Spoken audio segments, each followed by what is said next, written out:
first encountered the Count de Waldeck at the ancient Mayan ruins of Palenque. There, in a guidebook, I read that from 1831 to 1833 an old European aristocrat, crazy Count de Waldeck, lived on top of a ruined pyramid, now known as Templo de Conde, or Temple of the Count, with 2 Mayan brides. While there he drew the Mayan ruins for posterity and was among the first Europeans to do so. Later, I read, he published a book of fanciful neoclassical drawings that made the city resemble a great Mediterranean civilization, a crime for which he has since been condemned as a pioneer of the pseudo-history known as Mayanism. Tens of thousands of tourists visit Palenque each year, many from English-speaking countries, and the ubiquity of the guide in which I read the above makes it safe to assume that plenty of others will have made a similar acquaintance with the crazy Count. Knowing him as I think I do now, I think this fact would have wounded him immeasurably. In the 18th century, Spanish colonists rediscovered Palenque. The ancient city, abandoned some time after 800 AD, was subsumed by jungle, which, it was not unreasonably hoped, might hide lost Mayan gold as well as palatial ruins. Around a century later, at the advanced age of 59, Jean-Frédéric Maximilien de Waldeck traveled to Mexico from London with similar financial motives. Waldeck saw an opportunity to make money through drawings.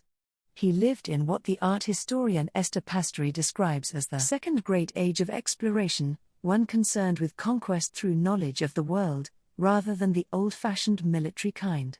But he was also an artist, a good one, and though he took artistic license, archaeologists have taken issue with the elephant heads which populate some of his Mexican illustrations. That, surely, is the prerogative of his trade. Waldeck drew for posterity because he cared about his place in it. The afterlife of his work and reputation provides an unambiguous lesson for those who would see their names writ in marble not watered. At Palenque, a sign by the Count's temple, a pyramid structure supporting a stone building of 3 rooms, confirmed that the Count de Waldeck was in Palenque, but claimed that he actually lived at the foot of the nearby Temple of the Cross, and for only 2 months. The Count's Wikipedia page clarifies that he was, in fact, probably no such thing, a count, that is. Waldeck was possibly born on March 16, 1766, was a self-appointed count, duke, or baron depending, presumably, on his audience, and, at various times, he claimed to be French, Austrian, Czech, or British. His name indicates one, or possibly a fusion, of the former options. Where Waldeck is concerned, it is notoriously difficult to tell truth from self-aggrandizing myth. Little biographical fact about the man exists before 1822 when, aged 57, he worked producing theatrical lithographs in London. He redrew and published a famous book of Renaissance erotica in 1856 and claimed that he had been a student of the painter Jacques-Louis David in Paris, served with Napoleon in Egypt, traveled the world to an extent that remains impressive today, and lived to the age of 109 years and 45 days.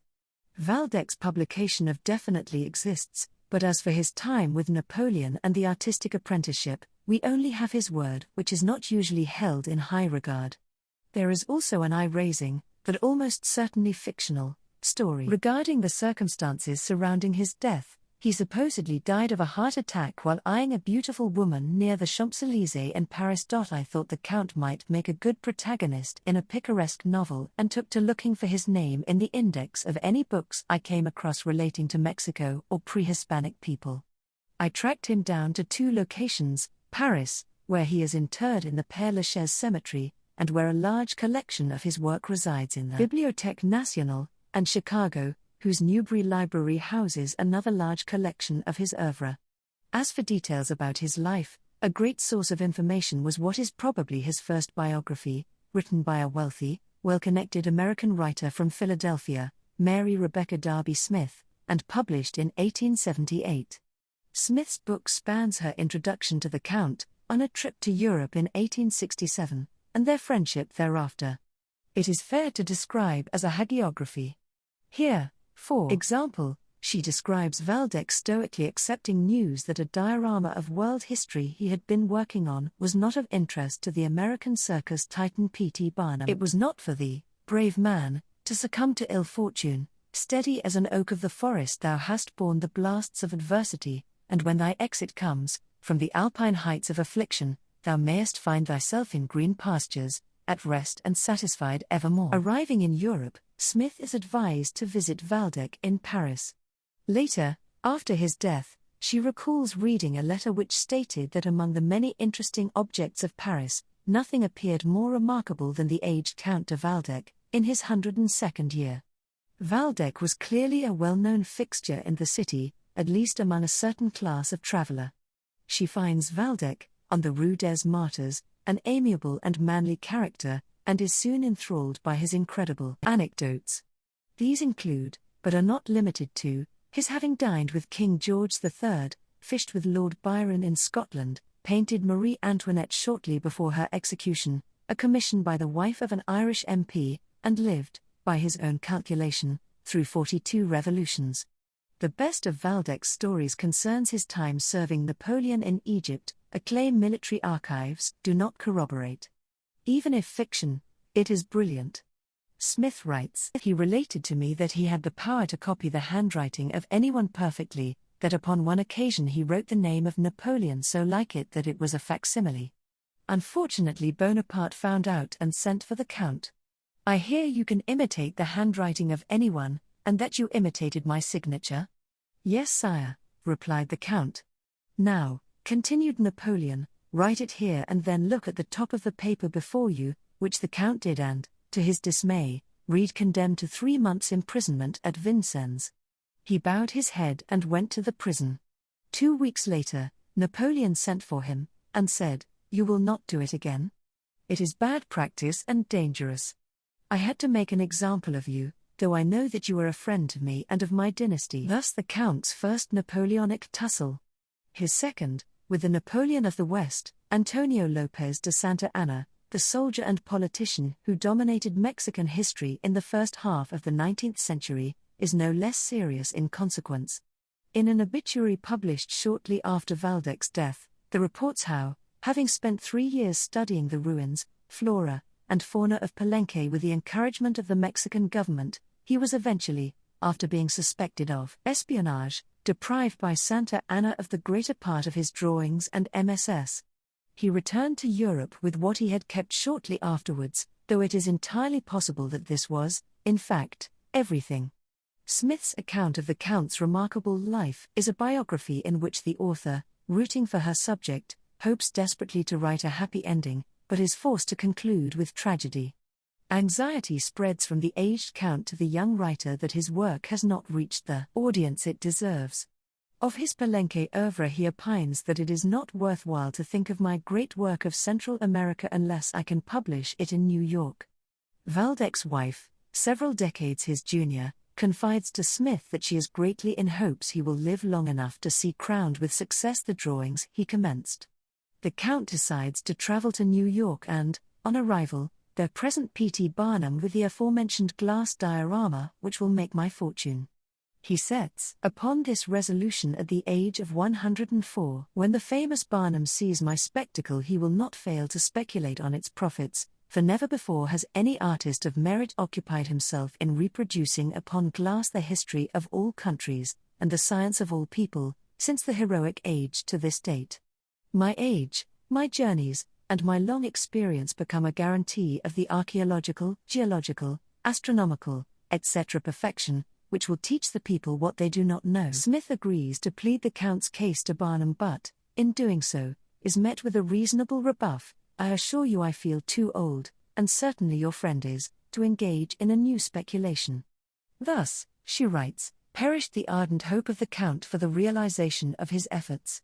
He had to mourn talent unappreciated, hope frustrated, and the enterprise of his brain all lost as far as he was concerned. In their last meeting, the day before his death on April 29, 1875, she visits the Count, who is a bedridden invalid, effectively rubbishing the story of his lusty demise on the Champs-Élysées. The best assessment of the Count I have read is Esther Pastory's, Albuquerque, University of New Mexico Press, 2010. Her focus on Waldeck's art differentiates her from most writers for whom Waldeck as a character has overshadowed Waldeck as a visionary. It was amusing to learn, for instance, that, following a popular biography by Claude Bordes in 1993, the Count became a superhero in a French comic strip. Waldeck's work drew ire, Pastry convincingly argues, because he was attempting science by means of art. He was typical of a type of 18th-century traveler artist whose work was scientific in that it observed and recorded the natural world, but who was also acutely conscious of their audience.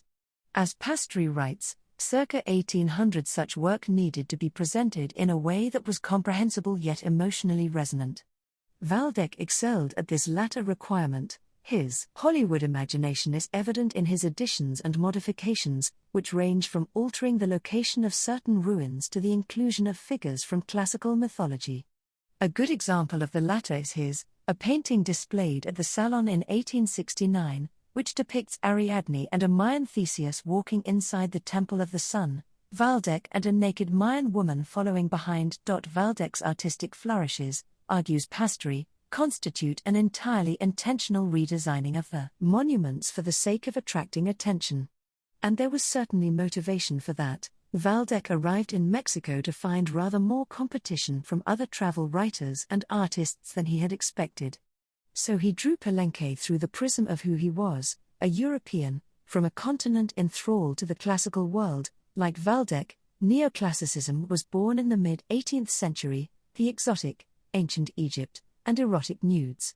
This idiosyncratic approach made Waldeck's vision difficult for his contemporaries to understand, but, despite this, he had absolute conviction in the importance of what he was doing, a quality which prompted Pastry to compare Waldeck favorably with Andy Warhol.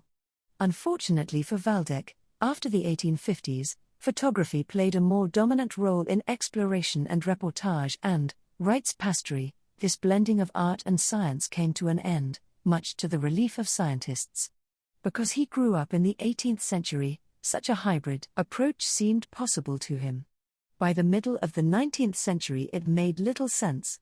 It is certainly difficult to capture the zeitgeist when you belong to a different century. I doubt history offers many clearer examples of this truth than the Count. In her, Smith concludes that the life of patient and persevering artistic labor led by Count de Waldeck is without parallel and should not be forgotten. I read similar phrases regularly at the History magazine where I work, as writers pitch to resuscitate historical events and, more frequently, people overlooked, misunderstood, or simply forgotten. Waldeck has a centuries-old temple named after him, which is certainly an enduring "I was here" statement. I wonder, though, whether the curators at Palenque might consider adding Mary Darby Smith's tragic, if damning, assessment of the Count's life to the explanatory sign by his temple.